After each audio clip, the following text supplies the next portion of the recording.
In this conference, I'm going to talk about the status of the HIV policies in Central America. I based most of my presentation on a report by a group of consultants called the IRIS Group, who essentially review all the documents that are in the region and also interview more than 100 key opinion leaders in the region to get a taste of how the HIV policies are doing in Central America. They actually conducted these interviews in 7 different countries in the region.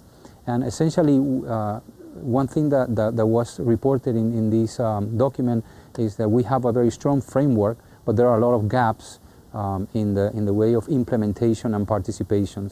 So I'm going into the description of some of these gaps, how, for instance, the stigma and discrimination continues to be a problem, especially among the political and among the politicians to be able to implement laws that favor HIV positive person and also gay, lesbian, bisexual and transgender people.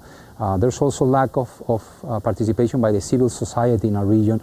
The civil society, the organized civil society, concentrated on getting antiretroviral therapy, but they have really not follow up on advocacy and monitoring of the implementation of the laws and other legal document that exists in the region. So there's a lot of work to do in the sense of getting them to participate more. And there are also sectors that had really not participated in the HIV response, like the business sector is completely silenced or almost silenced in our region.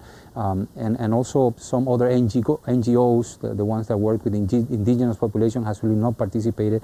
So there's a need to involve more people in the future. Another aspect that I go into in the presentation is the fact that some of the countries in Central America has relied on donor funds. So most of their investment is very small. They rely on these foreign donors, and those donors are going to decrease in the future. So these countries need to prepare for these donors phase out in order to put more money in HIV prevention, in HIV care, especially of the most affected, which are the gay, lesbian, men who have sex with men, who are actually the population most affected by the epidemic and really not the focus of most of the investment. So that's in general.